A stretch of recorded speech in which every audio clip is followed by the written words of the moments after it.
नमस्कार और आप सभी का हार्दिक स्वागत है इनसाइट समाचार में। दोस्तों, आज हम आपके सामने एक ऐसी रिपोर्ट लेकर आए हैं जो सुनहरे भविष्य के सपनों और वर्तमान की कठोर वास्तविकताओं के बीच झूल रही है। यह कोई साधारण खबर नहीं बल्कि उन लाखों लोगों के जीवन का सवाल है जिन्होंने अपनी जवानी की सारी ऊर्जा इस देश के विकास में झोंक दी। आज जब उनके जीवन का सूरज ढलने लगा है तो वे अपने हक की लड़ाई लड़ रहे हैं। हम आज बात करने जा रहे हैं EPS 95 पेंशन योजना के अंतर्गत आने वाले उन श्रमिकों और कर्मचारियों की जो आज भी मात्र 1000 की पेंशन पर जीवन यापन करने को मजबूर हैं। यह सच्चाई इतनी कड़वी है कि सुनने वाला भी द्रवित हुए बिना नहीं रह सकता। साथियों, यह कोई अफवाह फैलाने का प्रयास नहीं है, ना ही यह किसी राजनीतिक दल का प्रचार है। यह वह कठोर सत्य है जो सरकारी दस्तावेजों, संसद की कार्यवाही और आधिकारिक रिपोर्टों में दर्ज है। हम आपके सामने वही तथ्य रखेंगे जो प्रामाणिक हैं, बिना किसी तोड़ मरोड़ के। हमारा उद्देश्य केवल और केवल आपके हक की लड़ाई को मजबूती देना है, आपकी आवाज को एक ऐसा प्लेटफॉर्म देना है जहां से वह सीधे नीति निर्धारकों के कानों तक पहुंच सके। इसलिए इस वीडियो को अंत तक जरूर देखें, क्योंकि आज जो कुछ भी हम आपको बताने जा रहे हैं वह सिर्फ जानकारी नहीं बल्कि आपके संघर्ष का एक नया अध्याय है।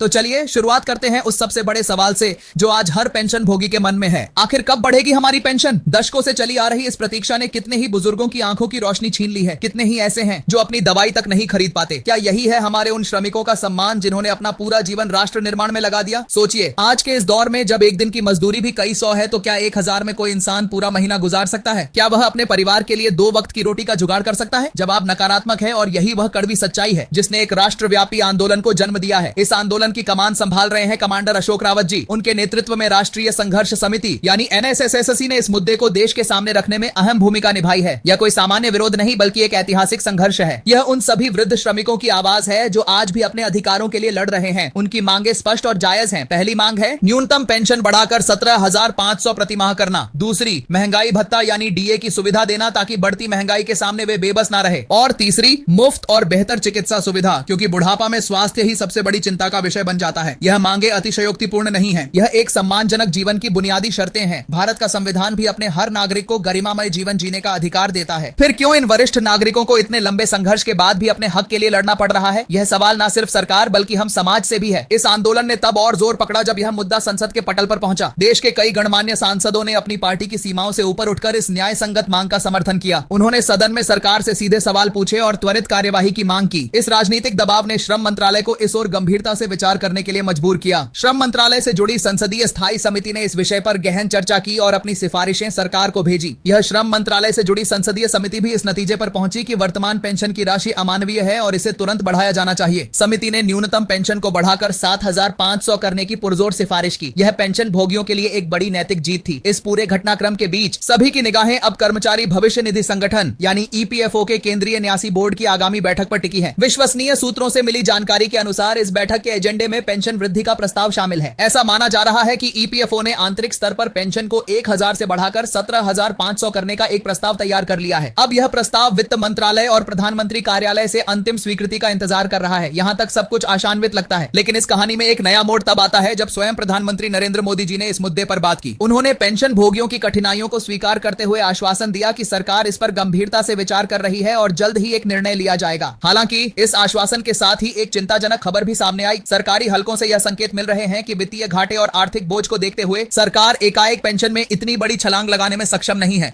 इसके बजाय सरकार चरणबद्ध तरीके से पेंशन बढ़ाने का प्रस्ताव ला सकती है। इस चरणबद्ध योजना के तहत पहले चरण में न्यूनतम पेंशन को 1000 से बढ़ाकर 3000 या 3500 किया जा सकता है। फिर अगले चरणों में इसे धीरे धीरे बढ़ाया जाएगा। सरकार का तर्क है कि इससे राजकोष पर एक साथ पड़ने वाले भार को कम किया जा सकेगा और पेंशन भोगियों को कुछ राहत भी तत्काल मिल जाएगी। लेकिन राष्ट्रीय संघर्ष समिति और कमांडर अशोक रावत जी ने इस चरणबद्ध प्रस्ताव को स्पष्ट शब्दों में अस्वीकार कर दिया है। उनका कहना है कि यह मांगों से समझौता करने जैसा है। 3000 या 3500 की मामूली वृद्धि आज की महंगाई में कोई मायने नहीं रखती। यह उनके घावों पर मरहम लगाने के बजाय नमक छिड़कने का काम करेगी। कमांडर रावत जी ने स्पष्ट कर दिया है कि वे 17,500 की न्यूनतम पेंशन, महंगाई भत्ता और मुफ्त चिकित्सा से कम किसी भी प्रस्ताव को स्वीकार नहीं करेंगे। उन्होंने सरकार को एक स्पष्ट अल्टीमेटम भी दिया है। यदि अक्टूबर 2025 तक सरकार उनकी मांगों को पूरी तरह से स्वीकार नहीं करती तो देश भर के लाखों पेंशन भोगी दिल्ली पहुंचकर एक विशाल और निर्णायक आंदोलन करेंगे। यह आंदोलन इतना व्यापक होगा कि सरकार को पेंशन भोगियों की शक्ति का एहसास हो जाएगा। इस ऐतिहासिक आंदोलन की तैयारियां अभी से शुरू हो गई हैं। कमांडर रावत जी ने सभी पेंशन भोगियों से एकजुट रहने और इस अंतिम लड़ाई के लिए तैयार रहने का आह्वान किया है। इस संघर्ष को और मजबूती देने के लिए एक राष्ट्रव्यापी सोशल मीडिया अभियान की भी योजना बनाई जा रही है। इसके तहत लाखों लोग ट्विटर जैसे प्लेटफॉर्म पर अपनी आवाज बुलंद करेंगे और सरकार पर त्वरित कार्रवाई का दबाव बनाएंगे। यह अभियान डिजिटल युग में जन आंदोलन की ताकत को प्रदर्शित करेगा। अब सवाल यह उठता है कि आप और हम सबको इस लड़ाई में क्या करना चाहिए। यह लड़ाई सिर्फ कमांडर रावत या किसी संगठन की नहीं है,